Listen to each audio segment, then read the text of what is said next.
Hello there and welcome back to Bullets for Bucks. My name's Steven Bresnaugh and today I'm excited to bring you a comparison video between the Bergara B14 Wilderness Ridge and the Tikka T3x, and this one happens to be the super light variant.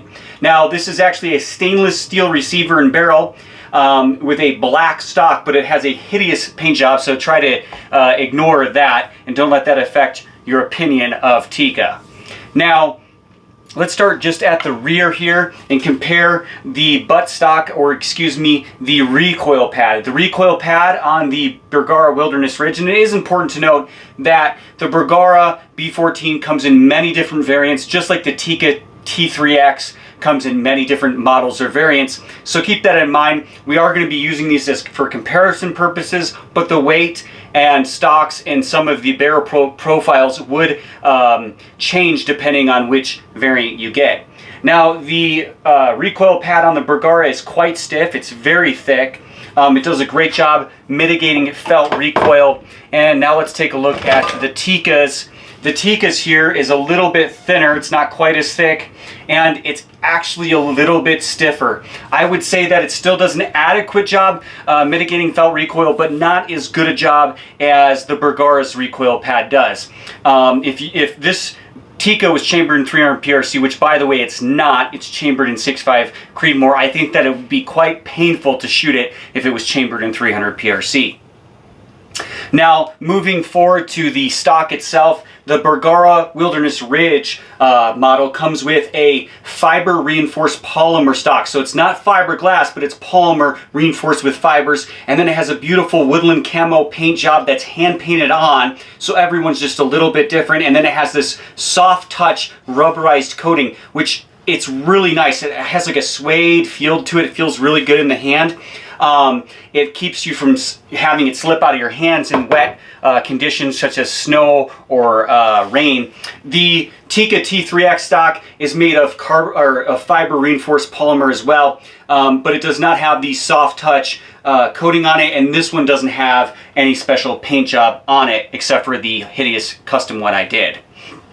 Now let's go ahead and look at the knurling. The back palm swell area on the Bergara is knurled, as well as the forend. It does have a front sling swivel stud and a rear sling swivel stud as well. Now going forward to the Tikka here, you have you can change out these palm swell areas, which is also knurled,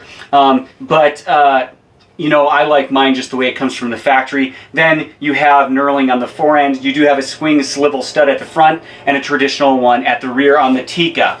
Now, I flexed both these stocks, and I have to say the Tikka stock in the forend is actually slightly stiffer than the Bergara B14 Wilderness Ridge stock. So both, if you flex the barrel, or excuse me, flex the forend towards the barrel, both will make contact with the barrel if they're pushed or flexed hard enough, such as when you load a bipod to go shoot the rifle. However, the Tikka is a little bit stiffer. Both are adequately free-floated.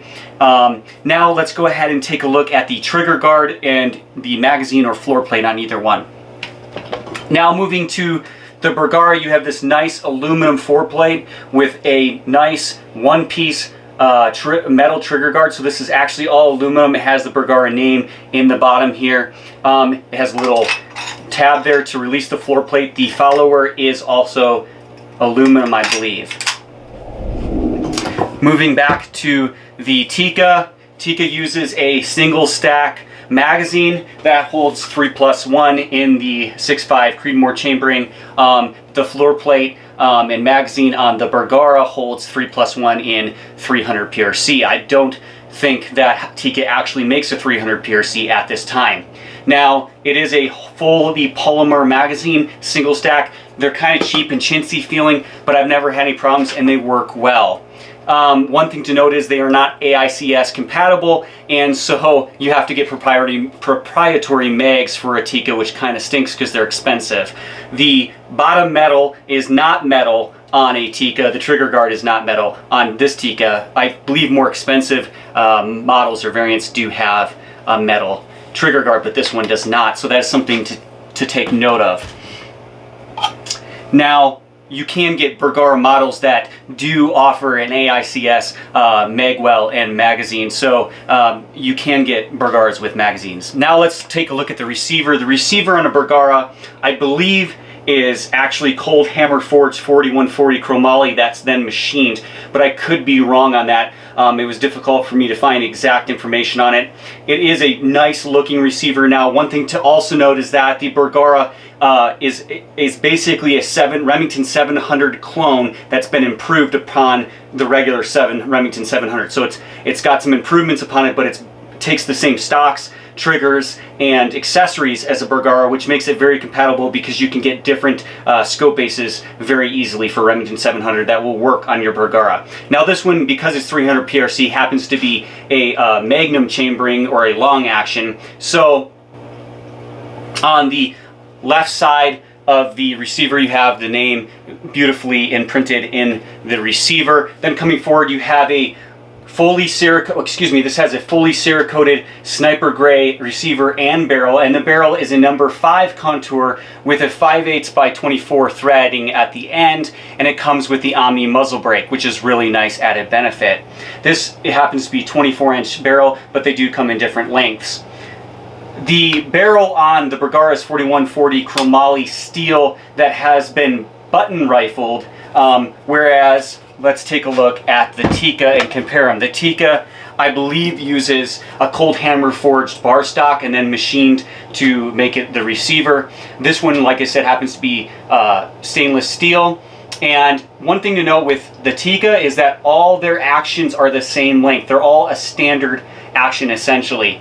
So if you're looking to load to the longest overall length with hand loads, Tikka can sometimes have issues there, and like with chambers with 300 PRC, they would have to make basically a bigger action to receive such a long cartridge. Then coming forward you have a cold hammer forged stainless steel barrel that is fluted on this model, but not all models are, and it is not threaded, although they do have models that do come threaded. I believe this is a number 2 contour. It's very light. Now let's go ahead and take a look at this design of the safety on the Bergara to start with. You have a beautiful 2-position safety. It has a marker white paint and red paint. I've made sure that these are empty and safe before starting this video. It's 2 positions, so forward you can still move the bolt and you can fire the trigger. If you put it to the rear, locks the trigger, but you can still manipulate and unload the weapon. I do prefer a 3-position safety such as is found on a Howa 1500, or a safety such as this. So Tikkas, you don't have as big of a, I guess you could say, safety tab to push, but it's still quite high quality. Both feel very positive, have a high quality feeling. A little bit higher quality feeling when maneuvering the setting than say a Howa 1500, which is kind of just a piece of stamped looking metal. All the way forward you can operate the bolt, fire. We'll put this to the rear. It locks the bolt in place and keeps it from moving and locks it from being fired. I do prefer a safety option on a hunting rifle that locks the bolt in place and bolt handle in place. That way, when you're going through the woods and you're holding your rifle or it's on your pack, it rubs up against maybe other equipment or branches or whatnot, it doesn't accidentally come open, eject around, or just become open and be hanging open, flopping around when you go to get ready to load it to shoot an animal. So I do prefer one that locks the bolt. So I do prefer the Tikka in a sense over the Howa in that regard. Now let's go ahead and take a look at the bolt release. The bolt release on the Bergara is found on the left side. You just press it in and the bolt will come out as you keep that pressed in and pull the bolt out. It's the same on the Tikka. Only difference really is the design is a little slightly different on the tab itself, and I believe it's actually a plastic piece on this Tikka. I'm not sure if all are that way. The one on the Bergara is metal. Now let's take a look at the action itself and how smooth it runs in the receiver. So the Bergara, really smooth action, smoother than a Remington 700, smoother than a Howa 1500 as far as how smoothly it runs back and forth. It does have a 90-degree throw, so it's 90 degrees to lift the bolt all the way up to cycle it, but it still has adequate scope clearance. This one happens to come with a threaded bolt handle and a very nice aluminum tactical bolt knob, which is an added benefit. I believe it also has an aluminum bolt shroud at the rear. So really smooth operation, has a great feel to it. It's not super sloppy, but super ultra smooth, passes the glide test. Now let's take a look at the Tikka. Tikka is known, wow, I mean that is crazy smooth. It's known for having probably the smoothest factory action on the market. It's just crazy smooth, and it also has a 70-degree bolt throw instead of 90, so you have a little bit more clearance for a scope or what have you. I do believe this one has a plastic bolt shroud, but I think you can buy aftermarket aluminum ones, or maybe newer models may have come with aluminum ones now. It does have a cocking indicator at the rear with red paint, and so does the Bergara. I forgot to mention that earlier. I would say the bolt operation is slightly smoother on the Tikka, but it has a little bit more of a sloppy feel, whereas the Bergara is almost just as smooth and has a little bit tighter tolerance feel. It's a little tighter feel, which is quite nice. Sorry, pardon for the background noise. I have some laundry going on. So both operate very smoothly. Now let's actually take a look at the trigger and how it feels. Let's go ahead, make sure that's empty just one more time, and see how this feels. It's a single stage Bergara Performance Trigger, and I was able to adjust mine down using the factory adjustment option down to 1 3/4 pounds, which is really impressive for a factory trigger. It's a single stage. Wow. Okay, so no perceivable creep at all, breaks like glass, great, super light trigger, has a bit of over travel, a bit more than say a Winchester MOA trigger. Now let's compare it to the Tikka, make sure that's empty one more time. Tikka also uses a single stage trigger, it's adjustable 2 to 4 pounds. I couldn't get this one, I don't think, below 2.5, however. Wow, breaks like glass.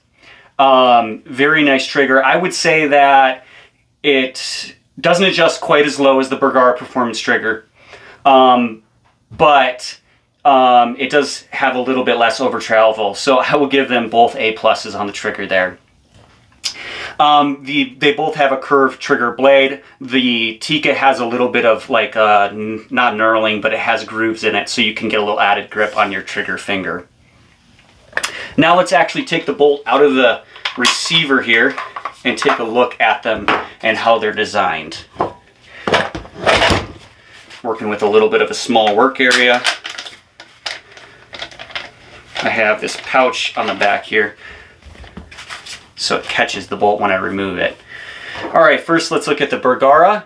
It has a nice plunger ejector, and it has a sliding plate extractor, which they have had some problems with these. I've seen quite a few complaints, but it looks like their quality control is picking up, and it looks like they're resolving the issues with those extractors breaking. So hopefully that continues to improve. It has a nice polished bolt body, which is partially why it moves so smoothly in the receiver. It's a two-lug design, and it has a coned bolt head and a coned breech, so for added smoothness and ease in basically feeding and ejecting rounds out of the chamber area.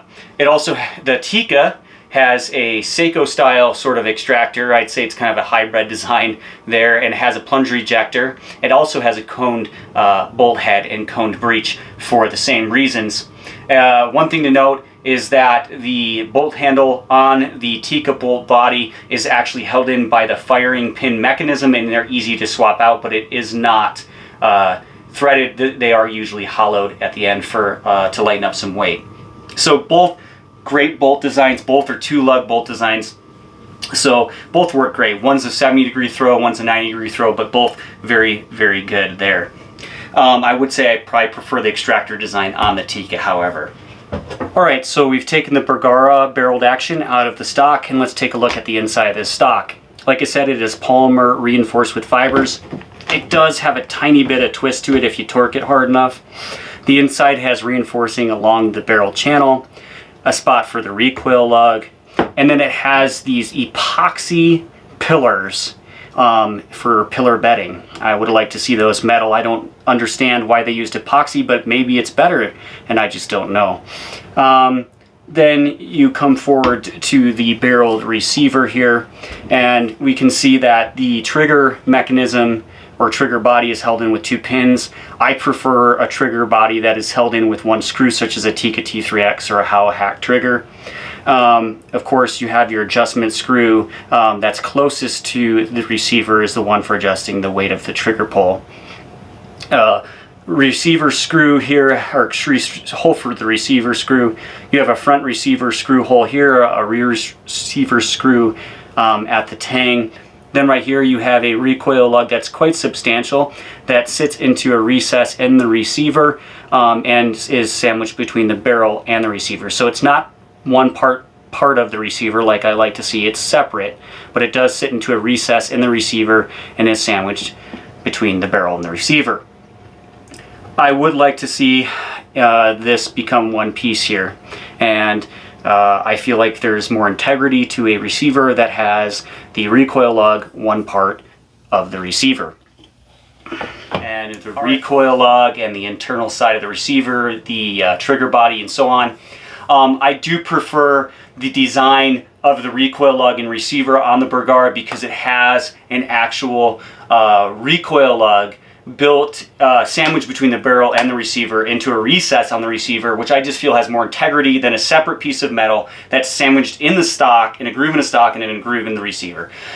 My biggest problem with Tikka is their recoil lug design, essentially. That's my biggest complaint. Everything else I usually absolutely love about Tikka, that's my complaint, is that the design of that is not what it should be for a good, solid, repeatable foundation. The trigger design with the trigger body and being able to remove it with one screw on the Tikka, I much prefer over the Bergara trigger that is held in with pins, and that cannot really be taken out or replaced as easily in that regard.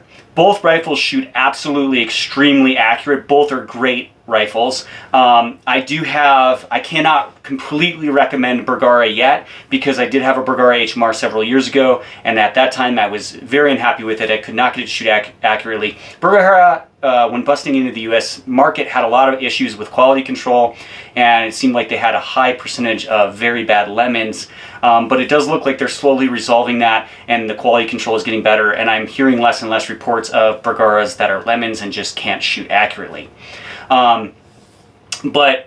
It looks like right now they're both producing great rifles. Of course, no factory is completely without error, and there are always lemons. Although I feel like when I've come to Howa, which is why I recommend them so much, is I have never had a Howa, and I've had a lot of them, that couldn't shoot sub-MOA with factory ammunition. So they seem to have very high quality control and shoot very consistently accurate. Now, the barrel, like I said, on the Tikka is 24 inches. It's actually 24.3 inches. And the barrel on the Bergara 300 PRC was advertised as 26, but I don't know if they were including the muzzle brake, the length of the muzzle brake or not. But without the muzzle brake on, it is definitely 24 inches, not 26 inches. The Bergara weighs 7.9 pounds, and I believe it's around 46 inches in length. The Tikka is shorter. Of course, it doesn't have the muzzle brake on it. And it weighs 5.9 pounds, but part of that is just the differences in the variant or model. Both are available in different configurations. Hope you enjoyed this comparison video between the Bergara B14 and the Tikka T3x. If you did, go ahead and like and subscribe to my channel, and I look forward to hearing back from you.